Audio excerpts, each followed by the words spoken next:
আসসালামু আলাইকুম viewers, Rahul's kitchen থেকে আপনাদের সবাইকে শুভেচ্ছা। আজকে আমি আবারও একটি খাঁটি বাঙালি রেসিপি নিয়ে আপনাদের মাঝে চলে এসেছি। বাই দ্য ওয়ে, আমি আমার ঘরের শেফ রুমেল, আর আপনারা দেখছেন রাহুলস কিচেন। আর আজকের রেসিপি লাউ পাতায় চিংড়ি মাছের ঝোল। তাহলে বন্ধুরা, চলুন রেসিপিটি দেখতে ঘুরে আসি আমার পেজ এবং চ্যানেলে। প্রথমে আমি নিয়েছি বেশ কিছুটা লাউ পাতা, সাথে ছোট কচি ডগাও নিয়েছি। এগুলো আমি ধুয়ে পরিষ্কার করে পানি ঝরিয়ে রেখেছি। নিয়েছি অপরদিকে কিছু চিংড়ি মাছ। এটা একটু বড় চিংড়ি ছিল, তাই আমি একটু কেটে টুকরো করে নিয়েছি।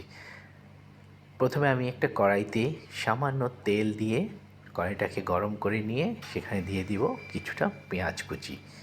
পেঁয়াজ কুচিটা একটু হালকা নেড়ে চেড়ে নরম করে নিব। ভিউয়ার্স, রেসিপিটি যদি ভালো লাগে তাহলে অবশ্যই একটি লাইক, শেয়ার, কমেন্ট করে দিবেন এবং আমার নতুন বন্ধুরা সবাই পেজটিকে ফলো করবেন, চ্যানেলটিকে সাবস্ক্রাইব করবেন।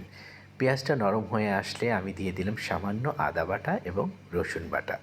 আদা রসুন বাটা পেঁয়াজের সাথে আবার একটু সামান্য নেড়ে চেড়ে নিচ্ছি। নেড়ে চেড়ে নিয়ে আমি এখানে দিয়ে দিব সামান্য পানি। পানিটা দিলে পেঁয়াজটা আরেকটু দ্রুত নরম হয়ে আসবে।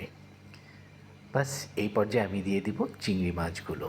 চিংড়ি মাছগুলো দিয়ে আমি পেঁয়াজের সাথে একটু নেড়ে চেড়ে দিয়ে দিচ্ছি সামান্য হলুদ গুঁড়া, সেই সাথে স্বাদ মতো লবণ। লবণটা আপনারা বুঝে দিবেন, কারণ খাবারের টেস্ট কিন্তু বাড়ায় লবণই। লবণ কম বেশি হয়ে গেলে খাবারের টেস্ট নষ্ট হয়ে যায়। সব কিছু ভালো করে মিশিয়ে নেওয়ার পরে আমি উপর দিয়ে দিলাম কিছুটা রসুন কুচি। এটা আমার খুব ভালো লাগে, আমি প্রায় রান্নাতে দেখবেন আমি রসুন কুচি ইউজ করি। দিয়ে দিলাম সামান্য কাঁচামরিচ ফালি। এবার উপর দিয়ে দিলাম ধুয়ে কেটে রাখা লাউ পাতাগুলো। বাস লাউ পাতাগুলো দিয়ে আমি 5 মিনিট ঢেকে রান্না করবো। এখন আর নাড়াচাড়া করবো না। 5 মিনিট পরে আমি লাউ পাতাগুলো মাছের সাথে ভালো করে নেড়ে চেড়ে আবারও ঢাকনা দিয়ে কিছুক্ষণের জন্য ঢেকে রাখবো।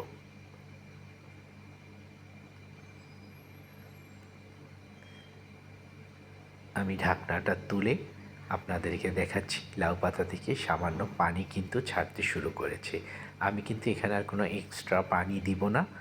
এই পানিতেই কিন্তু আমার ঝোলটা কমপ্লিট হয়ে যাবে এবং লাউ পাতা সব কিছু সেদ্ধ হয়ে যাবে।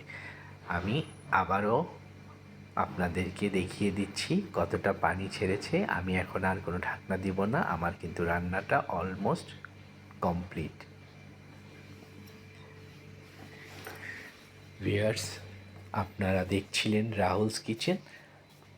এতক্ষণ আপনারা রাহুলস কিচেনের সাথে ধৈর্য ধরে পুরো রেসিপিটা দেখার জন্য ধন্যবাদ। আমি একটু পরিবেশন করে দেখাচ্ছি আপনাদেরকে। লাউ পাতায় চিংড়ি মাছের ঝোল কিন্তু আমার অলরেডি কমপ্লিট।